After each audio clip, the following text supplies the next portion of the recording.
जय राम जी की। श्री वाल्मीकि रामायण युद्धकांड 118वां सर्ग।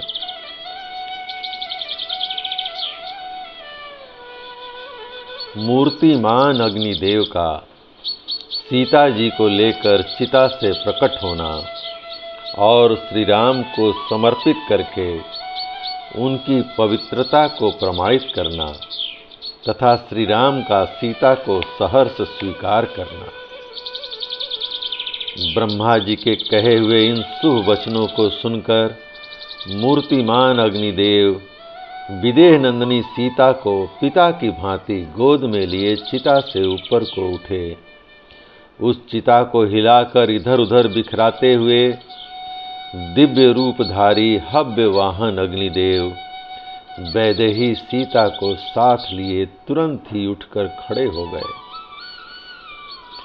सीता जी प्रातः काल के सूर्य की भांति अरुण पीत कांति से प्रकाशित हो रही थीं। तपाए हुए सोने के आभूषण उनकी शोभा बढ़ा रहे थे। उनके श्री अंगों पर लाल रंग की रेशमी साड़ी लहरा रही थी। सिर पर काले काले घुंघराले केस सुशोभित होते थे। उनकी अवस्था नई थी और उनके द्वारा धारण किए गए फूलों के हार कुम्हलाए तक नहीं थे। आनंद सुंदरी सती साध्वी सीता का अग्नि में प्रवेश करते समय जैसा रूप और वेश था, वैसा ही रूप सौंदर्य से प्रकाशित होती हुई उन वैदेही को गोद में लेकर अग्निदेव ने श्री राम को समर्पित कर दिया।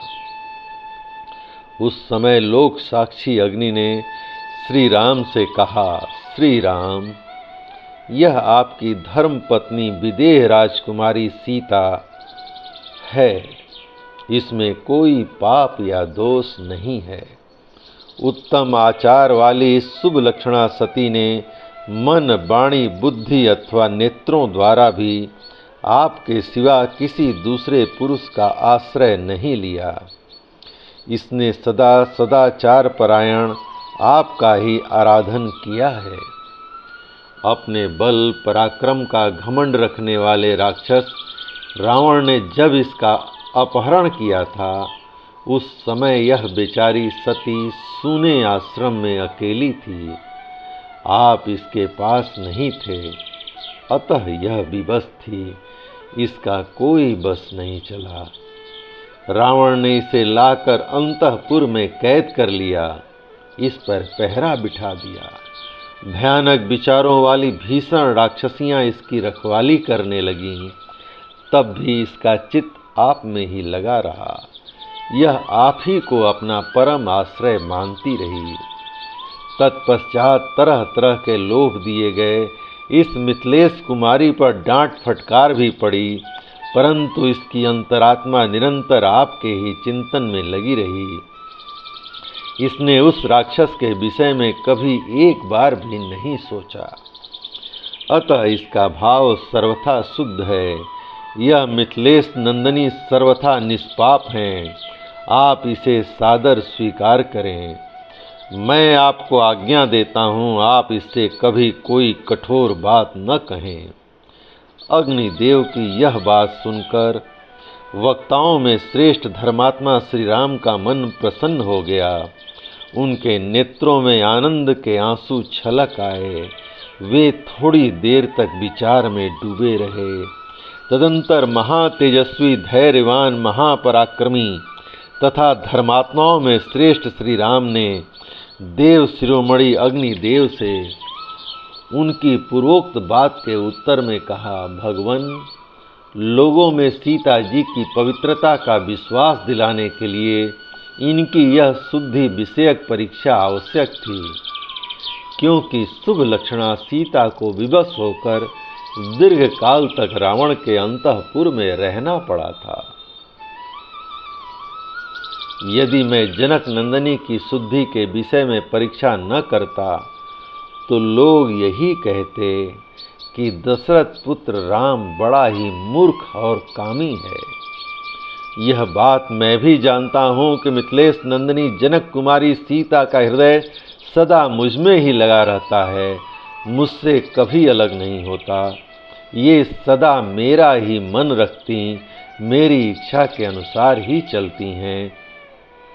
मुझे यह भी विश्वास है कि जैसे महासागर अपनी तटभूमि को नहीं लांघ सकता, उसी प्रकार रावण अपने ही तेज से सुरक्षित इन विशाल लोचना सीता पर अत्याचार नहीं कर सकता था। तथापि तीनों लोकों के प्राणियों के मन में विश्वास दिलाने के लिए एकमात्र सत्य का सहारा लेकर मैंने अग्नि में प्रवेश करती हुई विदेह कुमारी सीता को रोकने की चेष्टा नहीं की। मिथिलेश कुमारी सीता प्रज्वलित अग्नि शिखा के समान दुर्धर्ष तथा दूसरों के लिए अलभ्य हैं। दुष्टात्मा रावण मन के द्वारा भी इन पर अत्याचार करने में समर्थ नहीं हो सकता। ये सती साध्वी देवी रावण के अंतःपुर में रहकर भी व्याकुलता या घबराहट में नहीं पड़ सकती थीं, क्योंकि ये मुझसे उसी तरह अभिन्न हैं जैसे सूर्य देव से उनकी प्रभा। मिथिलेश कुमारी जानकी तीनों लोकों में परम पवित्र हैं। जैसे मनस्वी पुरुष कीर्ति का त्याग नहीं कर सकता, उसी तरह मैं भी इन्हें नहीं छोड़ सकता। आप सभी लोकपाल मेरे हित की ही बात कह रहे हैं और आप लोगों का मुझ पर बड़ा स्नेह है, अतः आप सभी देवताओं के हित का वचन का मुझे अवश्य पालन करना चाहिए।